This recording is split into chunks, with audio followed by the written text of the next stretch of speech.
ቀኑ ሚያዝያ 12 1968 ዓ.ም እንደ ኢትዮጵያውያን አቆጣጠር ነበር።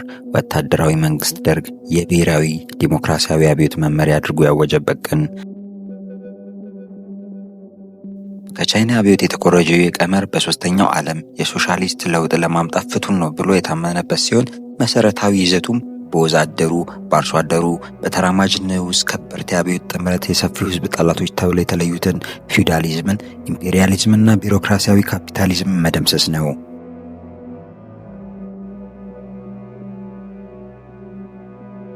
ነገሩ እንዲህ ነው። ኢትዮጵያ በ1968 እና 69 በታሪኳ እጅግ አሳዛኝ ነበረ። ብዙ ሺህ ወጣቶችን በቀኝ ሽብርና በነጭ ሽብር ግጭቶች አልቀዋል። 1960ዎቹ ብቅ ያሉት ባለ አፍሮ ጸጉራም ወጣቶች በማርከስ በኤንግልስና በሌኒን አስተምሮቶችና ፍልስፍናዎች የተራቀቁት የኮሚኒስትና የሶሻሊዝም ርዕዮት የሚያስተጋቡት የዛ ትውልድ ወጣቶች በእርስ በእርስ ግጭት ህይወታቸው ለዘላለሙ ረግፈዋል።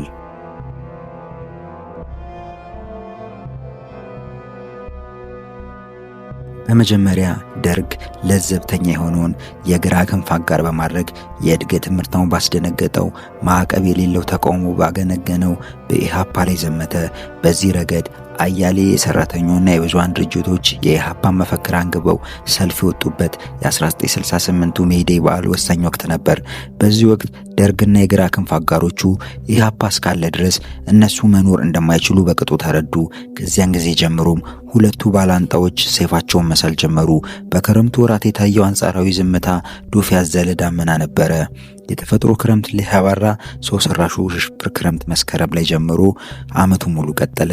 ደርግ የኢሃፓ ታጋዮችና ደጋፊዎችን በመግደል የኢሃፓ በደርግ አቀንቃኞች ባለሟሎች ላይ የሽምቅ ጦርነት በማወጅ ፉክክር ተያያዙ።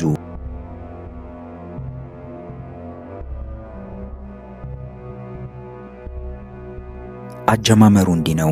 መስከረም 13 ኢሃፓ እንደ ቀንደኛ ጠላት ያየ የነበረውን በደርጉ አንደኛ ምክትል ሊቀመንበር በሌተና ኮሎኔል መንግስቱ ኃይለ ማርያም ላይ የግድያ ሙከራ አድርጎ ሳይሳካለት ቀረ።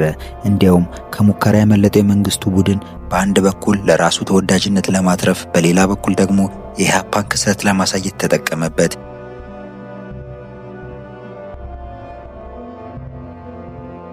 ከመስከረም ወር 1968 ጀምሮ በተማሪዎች አባላቱ ላይ ጠንካራ እርምጃ መውሰድ በመጀመሩ ኢሃፓ የኢትዮጵያ ህዝብ አብዮታዊ ፓርቲ በደርግን አባላትና ደጋፊዎቹ ላይ የኃይል እርምጃ መውሰድን ጀመረ። ይህንንም የነጭ ሽብር ሲል ጠራው። የነጭ ሽብር ጥቃቱ የተጀመረው በመስከረም ወር አጋማሽ በመንግስቱ ኃይለ ማርያም ላይ የግድያ ሙከራ በማድረግ ሲሆን ከዛ በመቀጠል ከፍተኛ የሜሶን አመራር አባል የህዝብ ድርጅት ጉዳይ ጽህፈት ቤት ባልደረባና የመንግስት ካድሬ የነበረውን ዶክተር ፍቅሬ መረድን ሰንጋተራ መኪና ውስጥ ቁጭ ብሎ ሚስቱን በመጠበቅ ላይ ሳለ አድፍቶ በመግደል የመጀመሪያውን ግዳይ ሰለባ አገኘ። በድርጊቱ በጣም የተበሳጨው ደርግ አንድ አብዮታዊ ህይወት በሺህ ጸረ ህዝቦች ህይወት ይመነዘራል የሚል መግለጫ አወጣ። በኋላ የኢሃፓ አባሎችና ደጋፊዎች በገፍ ማማሰርና ከታሰሩትም መካከል መርጦ በመረሸን የመቀለ እርምጃውን ጀመረ።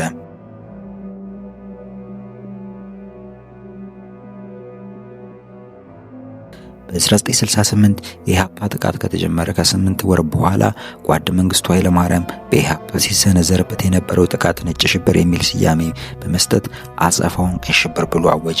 ይህን ተከትሎ ሌተናል ኮሎኔል አጥናፉ አባተ በነጭ ሽብር ለተገደለ አንድ አብዮተኛ 1000 ጸረ አብዮተኞች ይገደላሉ፣ for every revolutionary killed 1000 counter revolutionaries executed ብሎ ቃል በመግባት የአብዮት ጥበቃ ጓዶችን ዲፌንስ ኦፍ ዘ ሪቮሉሽን ስኳድ ማደራጀት ጀመረ። መጥፎ ቀናት ኢቭል ዴይስ በሚል ርዕስ በ1983 በወጣው የሰብአዊ መብት ሪፖርት ነጭ ሽብር ለተገደለ አንድ የደርግ አባል 1000 ተቃዋሚዎች ተገድለዋል ቢባል ማጋነን እንዳልሆነ 1983 የወጣው የሰብአዊ መብት ሪፖርት ያሳያል። የመንግስት የማጥቃት እርምጃ አፍቃሪ ኢሃፓ ተብሎ በተፈረጁት የደርግ አባላት ላይ ጥር 26 ቀን 1969 ዓመተ ምህረት አብዮታዊ እርምጃ ከተወሰደባቸው በኋላ ተጠናክሮ ቀጠለ። በተለይ በሚቀጥሉት ወራት ተከታትሎ በተወሰዱ 2 አሰሳዎች በህቡ ገብተው የነበሩ አንዳንድ የኢሃፓ አባላት መሪዎችን በተለይ ቀንደኛ አባላቱን ከመግደሉና ከማሰሩ ባሻገር ሲቪሉን ትጥቅ በማስፈታት መቅኔውን ሰለበው።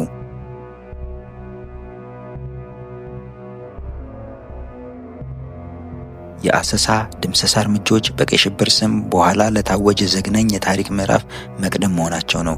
ቀይ ሽብር በዋነኛነት ያነጣጠረው በኢህአፓ ላይ ሲሆን ቀስ በቀስ ግን የኤርትራ ህዝባዊ ሓርነት ግንባር፣ ህዝባዊ ወያኔ ሓርነት ትግራይ ብሎም ከደርግ ጎራ ያፈረገጠውን መኢሶን ሳይቀሩ የቀይ ሽብር ዋነኛ ኢላማና ታዳኝ ሆኑ።